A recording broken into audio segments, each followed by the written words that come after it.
regardez M6 Info. Je l'évoquais en titre, ces dernières années, l'aquarium de Boulogne-sur-Mer, dans le Pas-de-Calais, a acheté 30 requins marteaux nés en Australie pour un coût total qui dépasserait les 3 millions d'euros. Ils sont tous morts, le dernier est décédé cette semaine.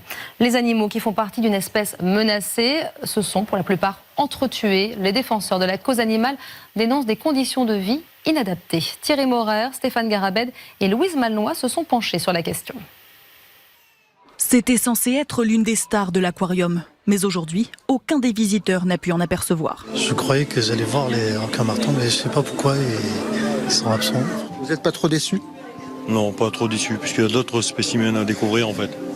En 2011, puis une nouvelle fois en 2018, Nausicaa a fait venir de jeunes requins marteaux d'Australie.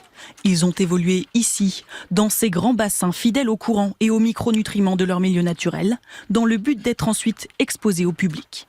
28 se seraient entretués et les 2 derniers auraient succombé à une infection. Mais le Centre national de la mer refuse d'y voir un échec complet. De les avoir en aquarium permet des observations qui sont impossibles à faire dans le milieu extérieur. On a notamment vu ici que ces animaux avaient des phases de repos où ils étaient moins sensibles aux stimuli extérieurs, donc où ils étaient plus vulnérables. Le fait de les avoir ici a permis de faire progresser la connaissance, et tant mieux parce qu'il y a vraiment urgence à protéger cette espèce qui est très impactée par les activités de l'homme dans le milieu extérieur. Le requin marteau figure sur la liste rouge des espèces menacées de l'Union internationale pour la conservation de la nature. Les 30 décès survenus à Nausicaa, ce n'est pas franchement de la protection pour l'ONG Sea Shepherd.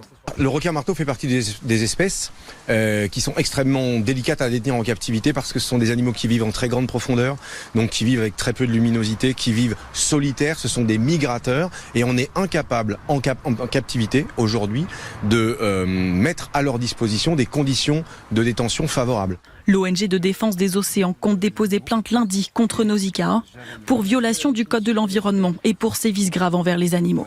Et ce, en état de récidive, puisque c'est la deuxième fois qu'ils importent d'Australie, vous savez, par avion cargo puis par camion, des requins marteaux. C'est la deuxième fois que les requins s'entretuent dans leur bassin et ils assument totalement.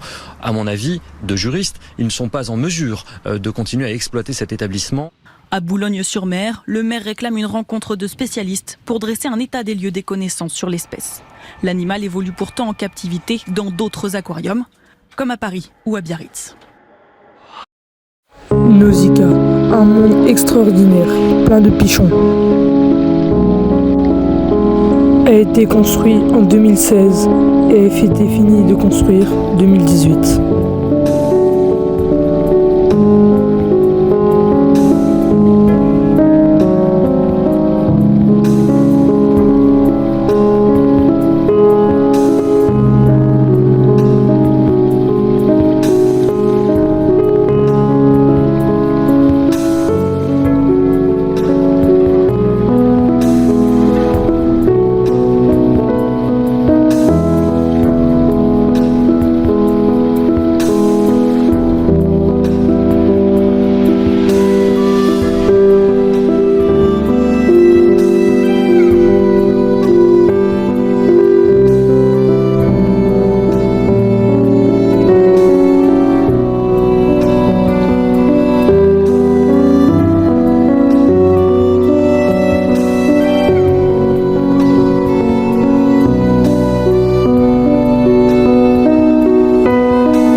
car je ne suis pas un professionnel de Nausicaa. À vous.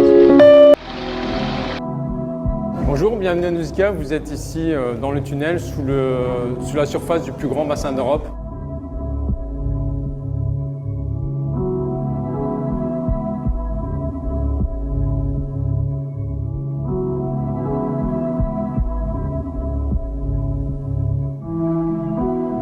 Alors ici, on rentre dans la partie histoire d'île. On a une image très paradisiaque des îles.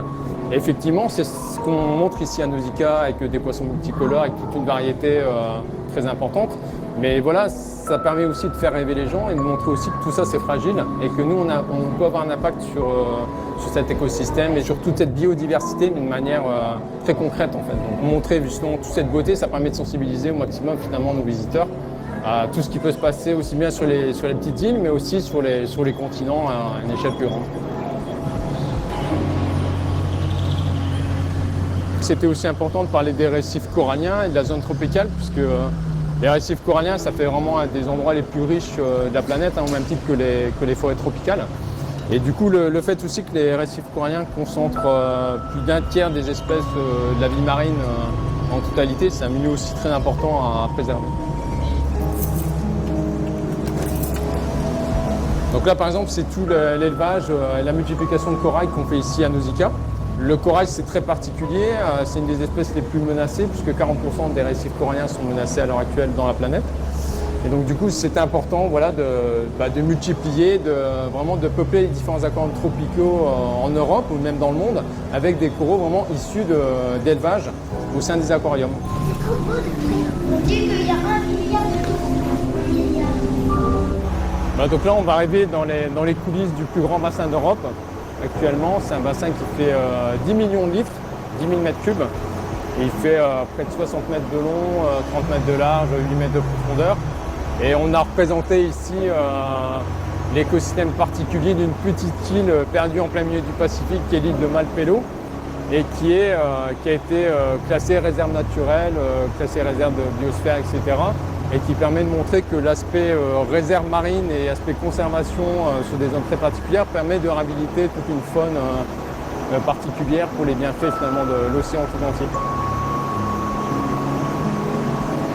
Ici, le travail est quotidien. Il y a une équipe de soigneurs vraiment quotidiennement qui s'occupe du bassin et qui plonge aussi tous les jours, puisque voilà, c'est un immense bassin, on doit intervenir tous les jours dans l'eau. Alors c'est une intervention pour faire juste une inspection, pour faire un entretien, nettoyage au niveau des vitres. Et ça permet voilà, aussi de montrer finalement à nos visiteurs que les requins ne sont pas du tout agressifs, puisqu'il y a des requins présents dans ce bassin. Donc voilà, ça permet de démystifier cette image du requin. Ça permet là aussi de montrer finalement que le métier de soigneur, c'est un métier très polyvalent, puisqu'il faut respecter bien sûr tous les paramètres qui sont vraiment optimums finalement pour les poissons qui y sont et tous les animaux qui y sont. Donc aussi bien sur la température, sur la salinité, sur l'acidité de l'eau, sur l'aspect bactérien, etc. Tous ces paramètres sont importants pour le soigneur. Du coup, il faut suivre ça en permanence.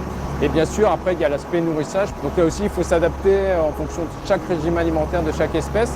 Alors certains animaux doivent être nourris vraiment plusieurs fois par jour, comme par exemple les raimentas. Et du coup, elles ont été habituées à recevoir leur nourriture par un système d'apprentissage très particulier. Et ce qui permet vraiment de les nourrir de manière individuelle et en quantité vraiment optimale pour elles.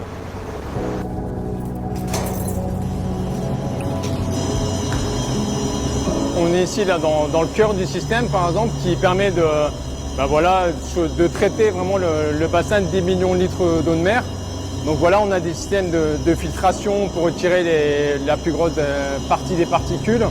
Donc c'est important puisque ça permet vraiment d'avoir une meilleure qualité d'eau pour maintenir finalement tous ces animaux présents dans ce bassin.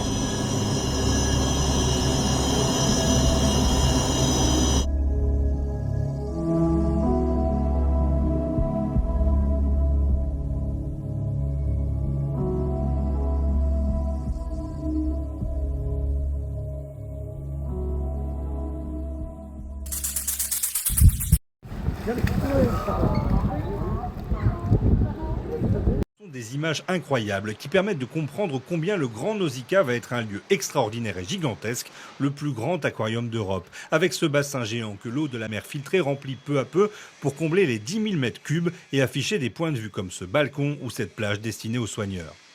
Alors là, on a à peu près 2 mètres de hauteur d'eau sur environ 8 mètres. Donc si on fait, je vais dire, un rapide calcul, on a entre 2000 et 2500 mètres cubes d'eau. C'est que le chantier du Grand Nausicaa avance à grands pas. Le hall est en cours de finition. Ouvert sur la ville, il sera inauguré dès début février. Pendant ce temps-là, les poissons vont arriver à être acclimatés. La totalité de la nouvelle version de Nausicaa sera inaugurée la dernière semaine de juin pour une ouverture au public avant début juillet. Le bassin sera l'attraction avec des points de vue incroyables, celui-ci notamment. C'est le tunnel qui offre une expérience d'immersion du visiteur à l'intérieur de ce grand bassin. Donc ce que je vous propose, c'est de vous emmener dans ce tunnel.